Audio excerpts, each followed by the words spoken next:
What if there were a warning that only a few heard? What if, among all the voices in the world, there was a hidden whisper, laden with mystery, capable of revealing not only the fate of humanity, but also the course of your own life? Imagine for a moment that this warning was not a distant rumor, but a real, silent message, coming directly from Mary, Mother of Jesus, a secret that has endured for decades, kept silent, and that is now slowly beginning to be revealed. What would you do if you had the chance to hear these words before it was too late? What lies behind the 7 unrevealed messages of Medjugorje goes far beyond simple religious accounts. They carry the power of prophetic warnings, touch on profound aspects of faith, family, and the future, and still spark intense debate among believers and doubters. Have you ever experienced this? Have you ever wondered if heaven still speaks to us? If spiritual signs can truly indicate that we are facing decisive times, these questions don't arise by chance, and perhaps that's why you've come this far. Some say that Mary's final whisper before the great night is an urgent call to spiritual preparation, a summons to fasting, prayer, and vigilance. But why do so? Many of these messages still remain secret.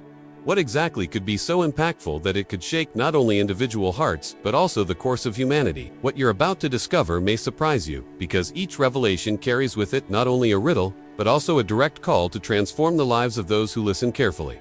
Stay with me until the end, because as you delve into these hidden revelations, you'll realize they don't just speak of major cosmic events or global tribulations. They speak of personal choices, of how we position ourselves in the face of God's silence, of how we respond when we are invited to trust even in the midst of darkness. And perhaps that's precisely where the true power of these secrets lies, not just in predicting future events, but in awakening each person to the urgency of the present. How many times have you felt something greater was about to happen? How many times has your heart ached at signs that seemed like mere coincidences, but which, deep down, carried the weight of a spiritual warning? Mary, in her tenderness and at the same time her firmness, continues to call us, but not everyone is willing to listen. The last whisper before the final night may be discreet, almost imperceptible, but it is precisely this silence that makes it so powerful, so necessary, so urgent. The hidden messages of Medjugorje are not just ancient stories or traditions passed down from generation to generation. They are living invitations to reflection, reminders that there is something beyond what meets the eye, and that amid the chaos of the modern world, there is still a gentle voice that insists on guiding us. Have you ever stopped to wonder why so many people travel miles to a small village just to hear about these secrets? What moves multitudes to believe that there, amidst these simple hills, lie hidden answers to spiritual crises and signs for humanity? With each word, with each revelation, a growing feeling, we're not just talking about theories or legends, but about an urgent, personal, and non-transferable call. It doesn't matter if you're already devoted to Mary or simply seeking to better understand what's happening around you. What matters is that these messages seem to cross barriers, calling both those who have faith and those who still doubt. What if this is the right time to pay attention? What comes next can shake certainties, touch deep wounds, and, at the same time, rekindle hope. Because when we speak of Mary's last whisper before the final night, we are not speaking only of fear or judgment, but also of love, of maternal warning, and of an urgent desire to save. And this is exactly where our journey begins. And perhaps, as you listen to each word, something inside you has already begun to stir. It could be a memory, an old feeling that you've felt this calling before, or simply that restlessness you can't ignore. If this topic resonates with you, leave a comment below with what has touched you most so far. Your experience, your opinion, or even your question can pave the way for others to find answers. Your participation here is what makes this channel grow and reach more hearts with this kind of message. And do you know why I insist on this? Because every comment, every like, every subscription is like a flame that keeps this light burning. It's through this simple gesture that the message doesn't fade and continues to resonate, reaching those who might need to hear it right now. So, if you haven't already, like and subscribe to continue receiving content like this. Because what we're about to explore together goes much further. We're just at the beginning of this journey, and what comes next will further deepen the mystery and power behind these secrets. Stay with me, because the next revelation could completely change the way you see all of this. Medjugorje, a name that, at first glance, might seem like that of a small village lost among the hills of Bosnia and Herzegovina, but which, for millions of people around the world, carries a spiritual weight capable of transforming destinies. Since 1981, reports from 6 young people who claim to have seen Mary, the Mother of Jesus, have lit a flame that has never been extinguished. These visionaries, simple and anonymous until then, suddenly found themselves facing an experience that would change their lives forever, and, at the same time, raise profound questions about faith,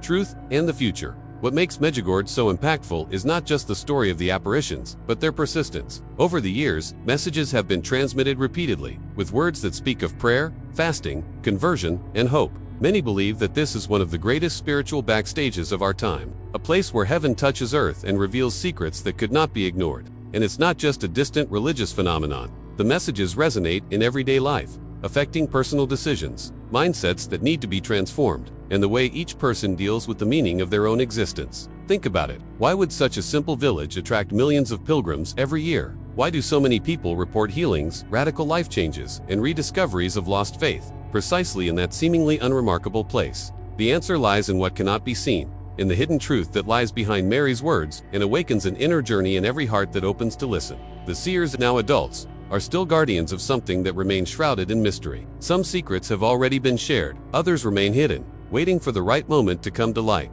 And it is at this point that the story begins to take on even more intriguing contours. We are not faced with ancient legends, but with ongoing, living revelations that still fuel the hope of some and the distrust of others. The impact of this transcends borders, uniting people from different cultures and, at the same time, sparking intense debates about what is real, what is spiritual, and what is simply the result of the human need to believe in something greater.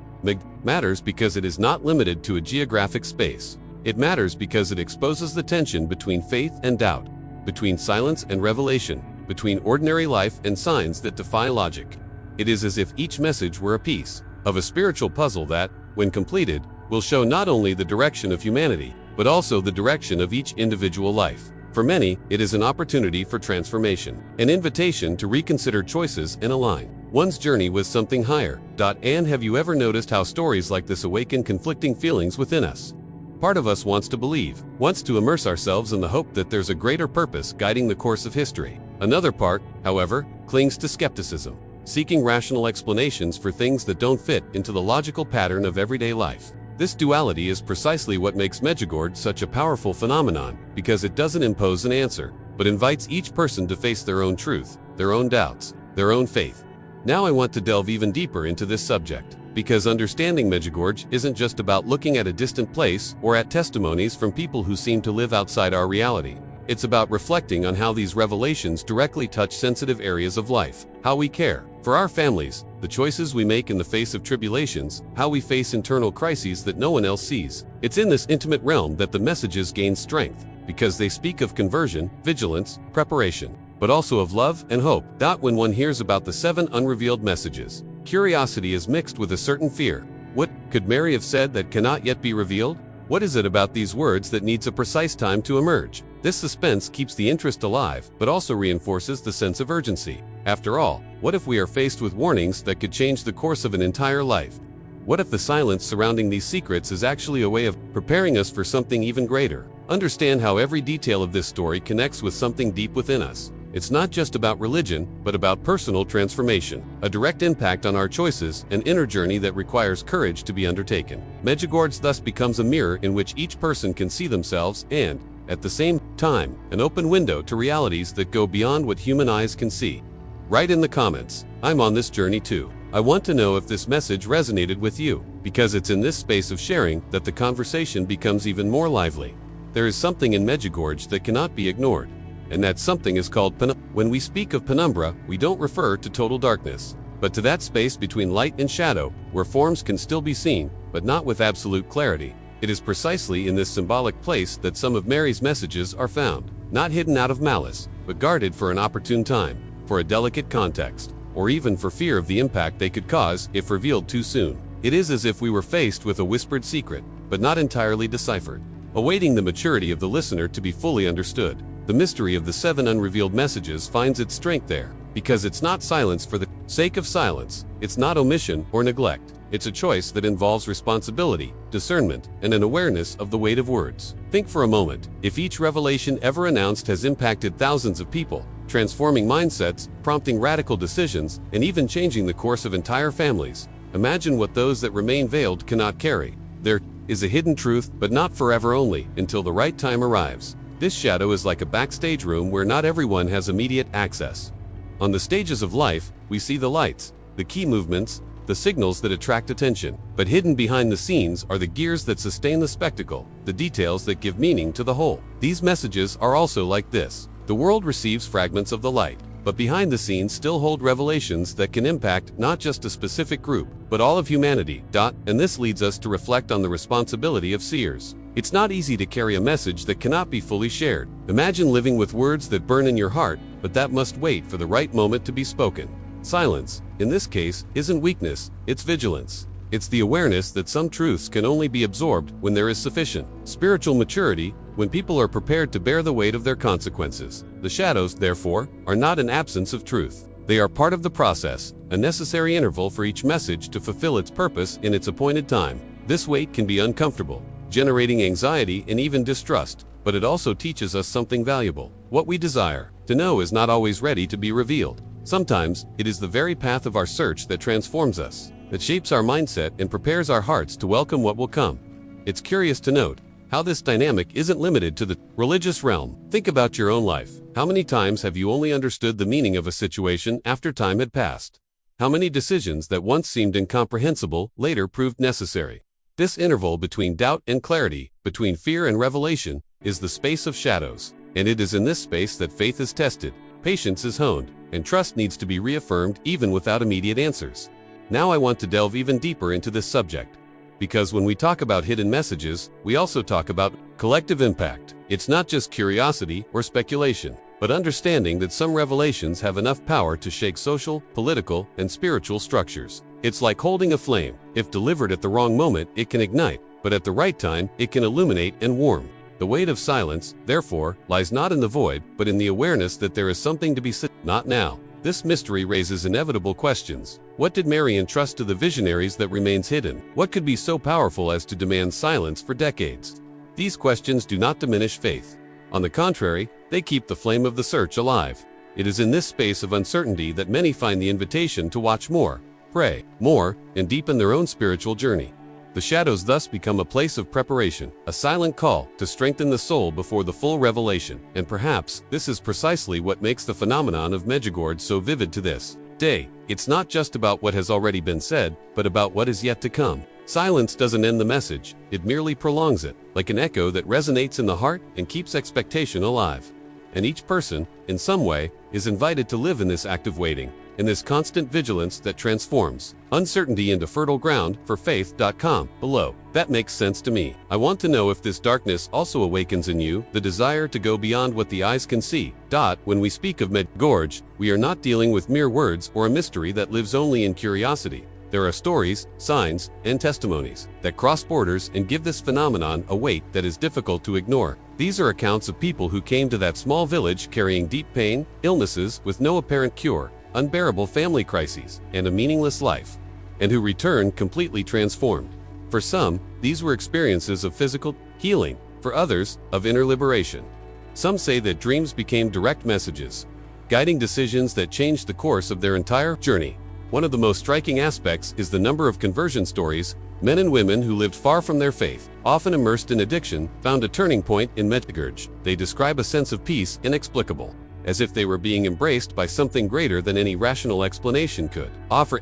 This impact is not only spiritual, but also psychological. People report renewed strength to start over, courage to forgive, and mental clarity to make decisions that previously seemed impossible. The hidden truth of these stories lies less in the material evidence and more in the transformation they provoke. And it's not just individual accounts. Doctors, journalists, and even skeptics have recorded events that defy common logic. There are testimonies of cures considered inexplicable, where severe diagnoses were reversed after visits and prayers in Medjugorje. It's not necessary to turn each case into definitive proof, because the goal isn't to impose certainty, but to show that something is happening that can't be dismissed so simply. The impact of these experiences creates a web of credibility that goes beyond the religious, also reaching those who approach the phenomenon with a critical and investigative eye. Another striking detail is the dreams and visions reported by people who have never been to Medjugorje but who were somehow touched by the mystery of the messages. Stories of individuals who woke up with phrases engraved in their minds, as if invitations to change their lives, or even perceptions that they were being prepared for something greater. These types of experiences raise profound questions. Is it coincidence? Is it a figment of imagination, or is the echo of these messages so powerful that it transcends borders and reaches even those who were not physically present? There are also the visible signs that accompany the phenomenon. Mysterious lights in the sky, objects that seem to glow unusually during prayer meetings, the so-called miracle of the sun that many claim to have witnessed. Each testimony, on its own, could be questioned, but when put together, they form an intriguing mosaic. The value lies not in trying to force immediate scientific proof, but in recognizing that so many stories from such different people cannot be reduced to mere coincidence. What's most striking is the power of personal transformation that emerges. From these testimonies, they speak of new beginnings, of restored hope, of families rebuilt after years of estrangement. In many cases, what truly impresses is not the physical healing itself, but the change in mindset, the courage to see life from a new perspective, the awakening to decisions that were previously postponed out of fear or complacency. It is at this point that the stories cease to be mere distant tales and begin to directly touch each person who listens. Now, I want to delve even deeper into this subject, because understanding the signs that accompany Medjugorje isn't just about collecting extraordinary facts. It's about perceiving how these events resonate with the human essence, with the thirst for answers we all carry, with the need to believe that there's something beyond the visible. The true impact of these testimonies lies in what they provoke within those who listen, the sense that there's a greater journey unfolding and that somehow we're all being invited to be a part of it. Write in the comments, "I believe in signs." I want to see if these testimonies also awaken in you the desire to look beyond what seems obvious. Among the many messages surrounding the mystery of Medjugorje, there is one that stands out as a starting point, as if it were the key that unlocks the rest of the revelations, the call to vigilance of the heart. It's curious to realize how simple these words seem, yet they carry a depth that goes far beyond religious instruction. Vigilance of the heart isn't just about paying attention to feelings or thoughts. It's an invitation to a silent transformation, a change of mindset that touches the most intimate part of everyday life. When Mary speaks about vigilance of the heart, she's not pointing to something external, like wars or global crises, but to each person's inner space. It's there within that the greatest battles take place. How many times have important decisions been made not by reason, but by the state of the heart at that moment? How many families have been marked by impulsive choices, by a lack of forgiveness, by an inability to control emotions? Vigilance of the heart is, therefore, a call to care for what governs life from the inside out. Imagine a mother who, amidst her daily tasks, carries the weight of worries about her children, providing for her family, and an uncertain future. Anxiety often takes over, transforming ordinary days into unbearable burdens. But upon hearing this message, she realizes that guarding her heart doesn't mean ignoring problems, but learning not to let them completely dictate her emotions. It's a constant exercise in placing faith and hope at the center, of protecting her heart from the despair that insists on knocking at the door. There are also testimonies from those who found peace precisely at this point. A man who was consumed by anger, accumulating resentment over the years, recounted how vigilance of the heart led him to forgive his own brother after decades of silence. He said that, upon praying sincerely, he realized his heart was filled with resentment, and that this resentment was the true prison of his life. He then decided to watch his heart, to pay attention to the small inner movements, and this led him to a liberating decision. The impact was not limited to family relationships. It transformed the way he viewed work, friends, even the future. This calling has practical implications that anyone can experience. Guarding the heart means learning to silence the rush before making a decision, choosing gentler words in the midst of an argument, and protecting the mind from destructive thoughts that insist on eroding trust. It's not about living oblivious to problems, but about not surrendering control of the interior to the chaos outside. It's, in a way, like keeping a flame burning in the midst of strong winds. No matter how intense the storm, the flame must continue to burn. Now I want to delve even deeper into this subject, because this vigilance isn't just an individual discipline, but an act that resonates throughout the family. In every environment a person encounters, when someone learns to watch their own heart, it changes the way they interact with their children, their spouse, and their friends. Small gestures begin to carry more weight. A tender look where there was previously coldness. A word of encouragement instead of criticism. A silence that prevents hurt. Inner transformation spreads like waves, reaching dimensions that go far beyond personal life. This message challenges us because it demands constant attention. It's not something you do once and that's it. It's a journey, an exercise, a learning experience that renews itself every day. And perhaps that's precisely what makes it so powerful, because it doesn't depend on major events, but on simple, daily choices that, when accumulated, have the power to completely transform a life. Comment below, "I choose to watch over my heart." I want to feel if this message also found a place within you. If the first message invites us to watch our hearts, the second leads us to open our eyes to the time of signs. This expression carries a power that spans generations, because it speaks not only of grand miracles or spectacular events, but also of the subtlety with which the divine manifests itself in everyday life. There are signs that shine before everyone, visible as the sun at noon, but there are also those that are almost imperceptibly, that go unnoticed by those who are always rushing about, distracted by the noise of the world. And it is precisely in these details that we often find the key to understanding what is happening around us. When we talk about Medjugorje, we often hear about visible signs in the sky, unusual lights, even the so-called miracle of the sun, reported by hundreds of people. These events leave a lasting impression, defying common logic and creating the feeling that something greater is at work. But it's not always necessary to look up to perceive the signs. Sometimes they are found within our own homes, in small situations that call for discernment, an unexpected word that arrives at just the right time, a seemingly chance encounter that changes the direction of a decision, a dream that brings clarity. Where there was confusion, have you ever noticed any of these signs around you? The key is that signs don't exist to provoke fleeting curiosity, but to call for reflection, a transformation of mindset, and vigilance in our choices. A sign can be a warning, a comfort, or even a call to act differently. The difficult part is learning to discern, because not everything that seems extraordinary truly comes from above. It takes inner maturity to understand the impact of each detail, and this maturity is born from a journey of prayer, silence, and openness to what is true. An example many witness is the sudden change of course. People were about to make a risky decision, but were interrupted by something seemingly small, a sentence read in a book, advice from someone unexpected, even a delay that prevented an accident. These signs, which seem coincidental to some, become revelations of care and protection to others. The difference lies not in the fact itself, but in how it is interpreted.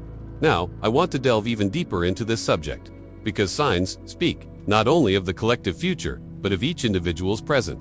Paying attention to the timing of signs is learning to look at one's own life with new eyes, seeing beyond the surface. A father who perceives in his son's behavior a silent plea for attention. A wife who recognizes in her husband's distance the need for dialogue before it's too late.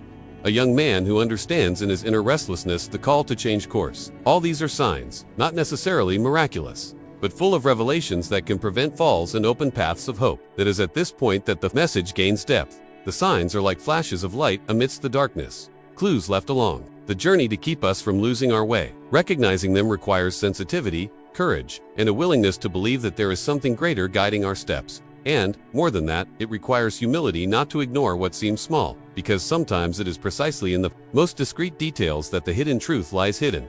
Comment below. I see the signs. I want to know if this message also resonates with you on your journey.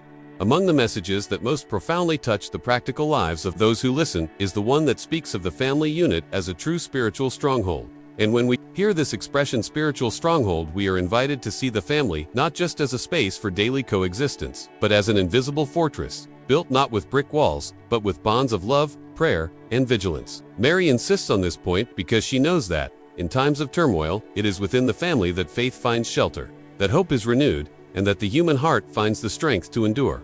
How many times have we seen families fall apart because they failed to protect this space? Routine, work, commitments, and modern distractions often slowly erode bonds, and before you know it, there's no longer any dialogue, no longer any quality time, no longer any true presence. The message of unity is a reminder that living under the same roof isn't enough. It's necessary to intentionally cultivate rituals that nourish the spirit and protect the invisible bonds that unite parents, children, and siblings. A simple moment of prayer before meals, for example, may seem small, but it creates a powerful bond, a daily reminder that something greater sustains that home. Fasting, practiced as a family, teaches not only spiritual discipline but also solidarity, as each person learns to give up something for a greater good. Even sincere, unhurried dialogue can become a spiritual exercise, because it is in this space of listening that hearts truly meet. These are simple gestures, but they have the impact of cementing the foundations of a house that stands firm in the face of storms. Maria speaks of the family as a spiritual stronghold because she knows that the greatest battles are fought not only outside, but also inside homes. Behind the scenes, a misplaced word can hurt more than a weapon. A prolonged silence can weigh more heavily than the noise of war. Therefore, watching over and protecting the family is such an urgent calling. Those who care for the heart of the home care for the soul of the entire society, because it is there that mindsets are formed. It is there that paths are decided that reverberate for generations. Now I want to delve even deeper into this subject, because understanding family as a spiritual stronghold doesn't mean imagining a perfect home without flaws or conflicts. It means recognizing weaknesses and still choosing unity. It means making conscious decisions to protect those we love, even when the routine weighs on us, even when differences seem greater than the desire to stay together. It means accepting that every small ritual, be it the nightly prayer, the shared meal, or the simple gesture of asking for forgiveness, a concrete revelation of love that sustains everyone's journey.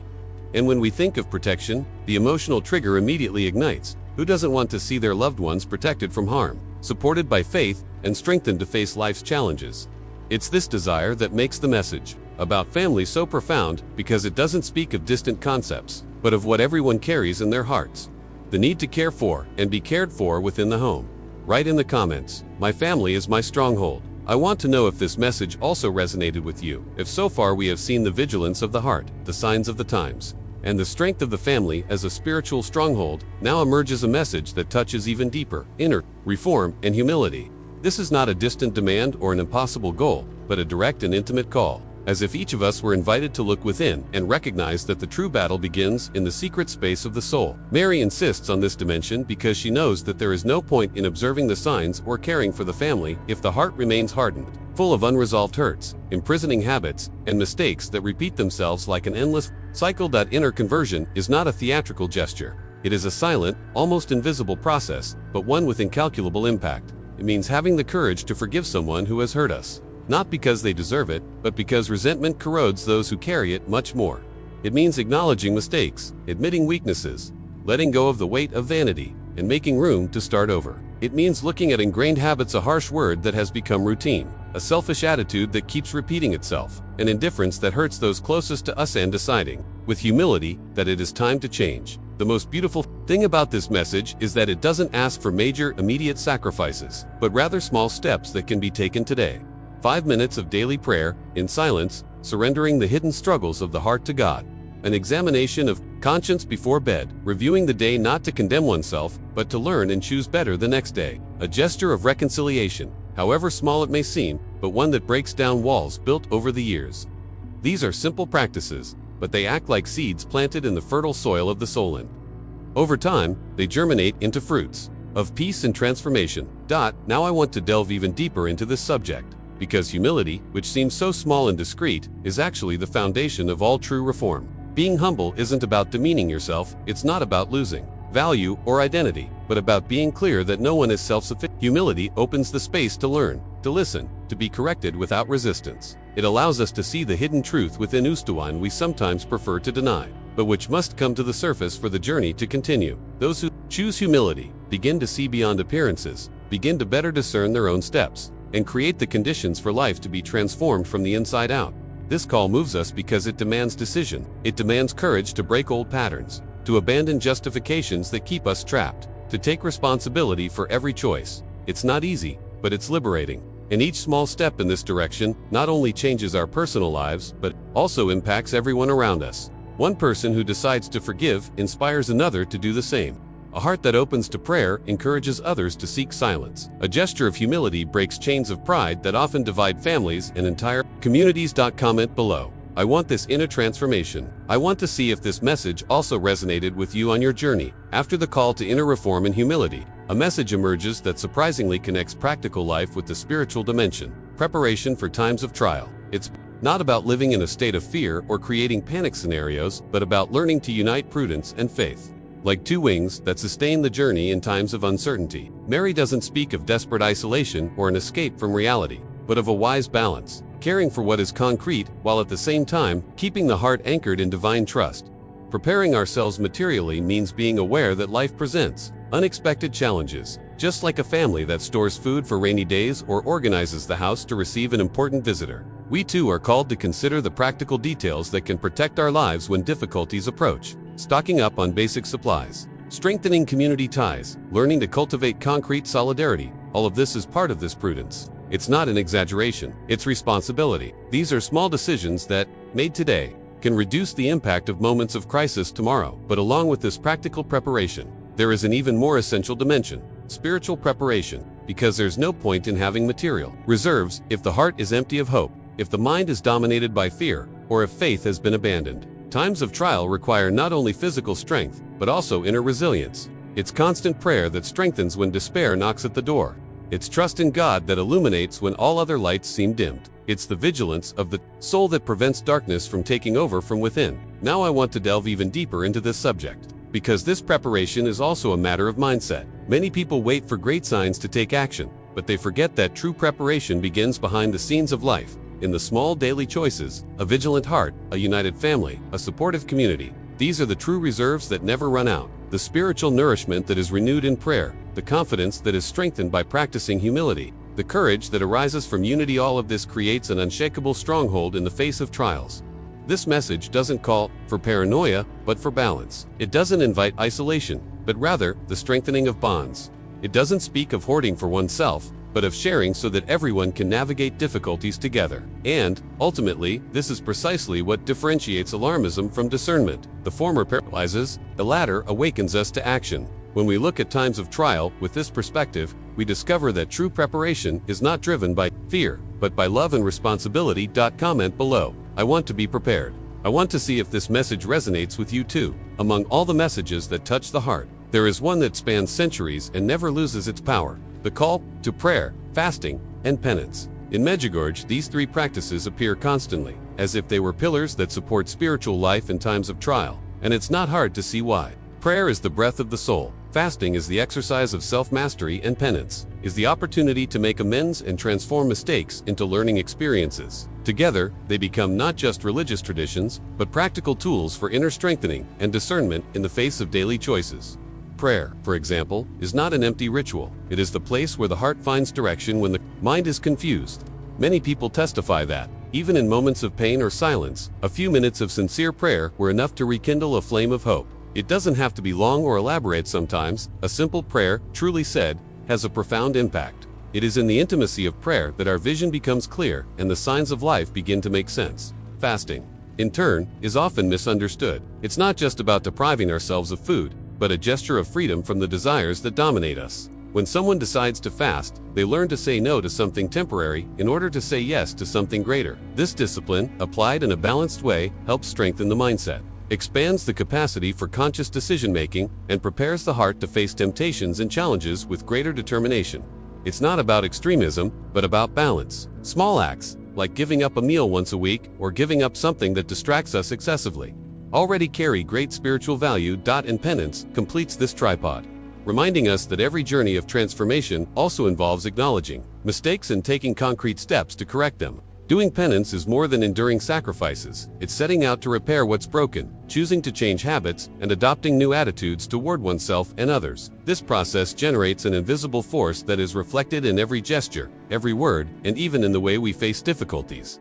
Now, I want to delve even deeper into this topic, because when we look at these practices as part of a routine, we realize they're not far from ordinary life, but can be incorporated in a simple and realistic way. Imagine someone who, upon waking, sets aside 5 minutes of silence to surrender the day to God in prayer. Throughout the week, they choose one day to eat a lighter meal, dedicating this gesture as a form of fasting and discipline. And, at the end of each night, they do a brief examination of conscience, recognizing where they went right, where they went wrong, and what they can do differently the next day. These are small, discrete steps, but over the long haul, they generate profound and lasting transformation. These means are emphasized because they lead to an inner strengthening that no external circumstance can shake. Prayer gives clarity, fasting gives steadfastness, penance gives humility. Together they become like invisible armor, capable of protecting the heart, even on the most turbulent days. And when applied without exaggeration, with balance and consistency, they become true instruments of liberation and growth. Comment below. Prayer strengthens me. I want to see if this message resonates with you too. After walking this path through the 7 messages, it's impossible not to notice how each of them connects with life in such a practical and transformative way. They didn't remain mysterious or merely theoretical, but rather revealed themselves as direct invitations to change our mindset, to reconsider our decisions, and to awaken a more vibrant faith. From the call to watchfulness of the heart, through attention to the signs of the times, family unity, inner reform, and humility, to prudent preparation, the practice of prayer, fasting, and penance, and finally, the promise of light amidst the darkness, they all share a common thread: hope combined with responsibility. It's not a distant discourse, but a revelation that calls for concrete steps. Today, now. And perhaps you're wondering, where do I begin? The answer lies not in grand gestures, but in simple choices anyone can make today. The first step is to set aside at least 5 minutes of your day for sincere prayer. an intimate dialogue with God that can become the foundation of all transformation. The second is to connect with a prayer network, whether local, among friends, or even within your family. This community bond strengthens when faith seems to waver. And the third step is to make room for a gesture of dialogue within your home, talking to those you love, asking for forgiveness, or simply listening attentively. These three gestures, prayer, community, and family, are enough to rekindle the flame of the messages and bring them from the shadows into the light of everyday life. Now, I want to delve even deeper into this topic, because it's not enough to simply hear these words and be moved. You need to transform emotion into action, revelation into decision. If one of these messages touched you, share it in the comments. Your story might enlighten someone else. Subscribe so you don't miss the next video, where we'll delve deeper into the message that most resonated with the channel. Stay with me until the end and bring light to your family. If one of these messages touched you, don't leave it in the shadows, bring it light now. If you've made it this far, it's a sign that some of these messages resonated with you. And that's why I want to invite you to continue walking with me. If this content resonated with you, subscribe to the channel to continue receiving reflections like this, which can strengthen your faith and illuminate your daily decisions. Also, leave a like, because that's how I know this conversation is truly connecting. And to show that you stuck it out until the end, write in the comments, "I'm with you until the end." It'll be special to see who's truly walked this journey together so far. And it doesn't stop there. There's a video here on the side that complements this subject. Click and continue with me there, because I'm sure it will delve even deeper into what we shared today.